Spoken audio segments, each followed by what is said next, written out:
While looking through the forums on Reddit relating to learning rap, learning how to rap, I found a post recently where this person wants to make a rap song for themselves, but doesn't necessarily know how to start. And in the post, they share that they have a good ear for music, but don't know how to make beats. And because of this and some other things that are also in the post, just feels a little lost on how to begin. And for like, the years I've been teaching rap skills in classrooms and making rap skill videos online, this question, always comes up. There's always a question of how to start. And there is a deeper reason that learning how to start rapping is harder than one might expect. And there's a wound that, for anybody who's really wanting to rap, who's really like, yes, I love it. It's a fun, it fills me with passion. It's the only music that moves me. I want to learn how to do it. I want to have that sense of self-expression and feel like courageous and just being able to put my story out there. For anybody who's like really wants that and sees rapping as a way to get to it, and they've wanted it for a long time, but still hasn't found a way to sustain a start.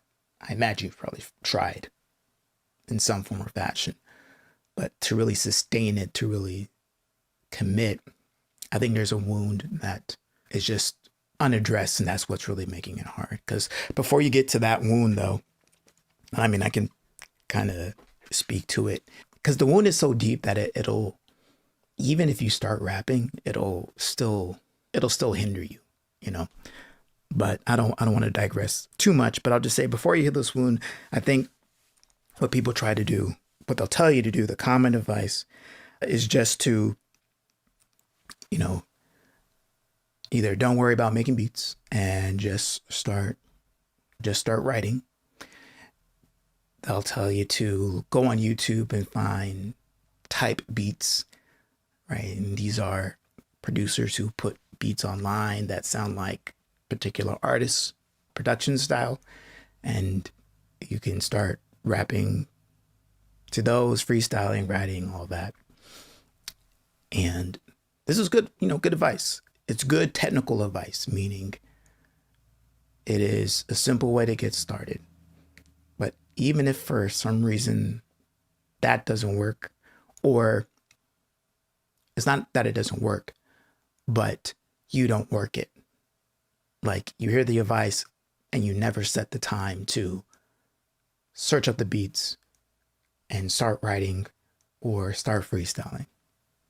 Even though it's like, oh yeah, I could do that. You intend to, but you never get to it. I think there's just deeper things going on, right? And so what's deeper that prevents starting? I think perfectionism. There was something in that Reddit post too that was about like this idea that we have a sense that we know what lyrics fit what type of beat. And to me, that hints at this idea that there is like a perfect match between lyrics and beats out there. And that there's an inherent match that you can, especially when you're just beginning. It's like, oh, I'm rhyming on some, oh God, I've heard this so many times. A beat's playing. It was probably a boom bap beat because that's what I like. I'm playing a boom bap beat in class and I'm asking folks to say their rhymes to it. And they start saying their rhymes, they're off beat, and then they blame the beat. Like, it doesn't fit this beat. And it's not the beat, folks. It's your skill. It's your delivery. You haven't learned how to adjust your flow to any type of beat. And that's okay. But if you blame the beat, then you are limiting your skill development, because you're only going to be looking for beats that naturally fit your flow without understanding what attributes that you can control to actually make your flow fit any beat. Now, there is a match between the emotional component of what you're writing or freestyling and the beat. Again, subjective, but when you find it, when something resonates with you, like, oh yeah, I like the way this feels for what I'm talking about, then that's a match. But a match for you may not be a match for me or any other MC. That's why it's called art and not a science. There's science to it, but at the end of the day, it is art. And getting back to perfectionism, we think we confuse perfectionism with excellence, and we confuse perfectionism. It's like the near enemy to wanting to produce something of high quality, right? You want to make a rap song for yourself, and you want that song to be good. You want it to move you the way other rap songs have moved you, and you can't do it just yet because you're just getting started. So you want to get to the end result as fast as possible. But the catch and the rub is this: to get to excellence, to get to a place where you can make music, when your own music that you make is something you like, you can be in your own top 5, you have to make a lot of mistakes. You have to be willing to make those mistakes. So perfectionism keeps us from, like, we actively resist making those mistakes, looking bad, looking foolish. We rap off beat and then blame the beat versus saying, rapping off beat and then realizing, like, oh, I don't know how to rap on beat. How do I figure that out? Perfectionism really is about fear. So this is where we're going to get deeper into what this wound is, because now when we look at what perfectionism is really about, which is fear, you have to start asking yourself, afraid of what? What are we afraid of? And, common things that'll come up. You could be afraid of mistakes, right? That's the perfectionism part. We're afraid of judgment, afraid of embarrassment, looking whack in front of your friends. So you practice by yourself, right? You could be afraid of wasting effort because you don't know if you can actually do this, learning how to start to rap, right? You don't know if you'll ever be able to make a song that you will like, that will meet your taste and your judgment, even though your judgment and taste is informed by people far more seasoned and skilled, masterful in their craft, and have production teams and like multiple geniuses coming together to make classics like Illmatic. And that's like, oh yeah, I love that. And then you want your first song out to match that. It's like, that's setting yourself up for false expectations, right? So, but we're afraid of that. We're afraid of not meeting our expectations. But I think there's a deeper part of it. It's like we're not meeting our expectations. We're afraid that we might be wasting effort. We're afraid that we're not good enough. And I think sometimes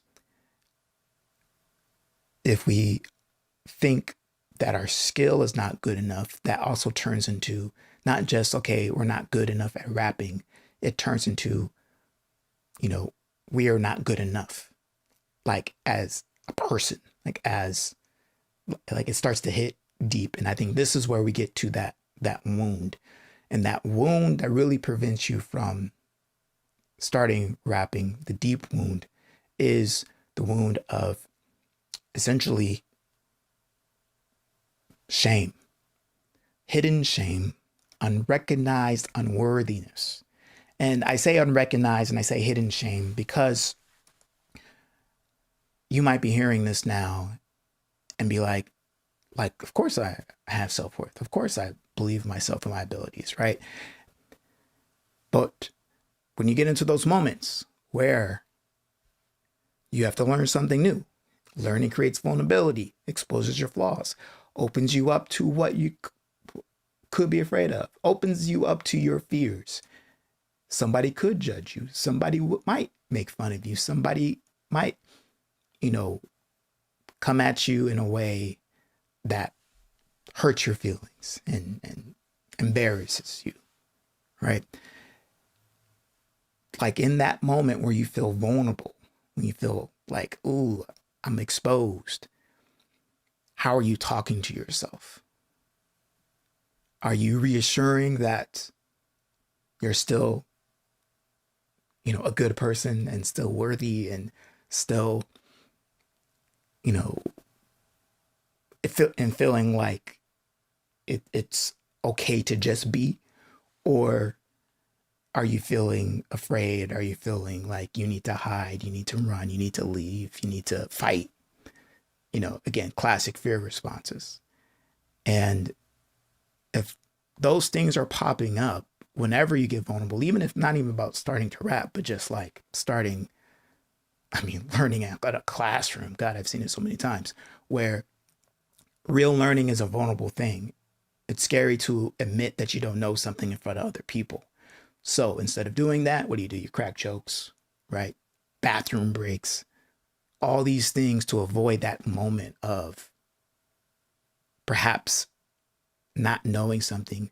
But in order to learn something, you have to not know something. In order to start to rap, you have to be willing to not know how to rap and still try anyway and face that fear and face that moment.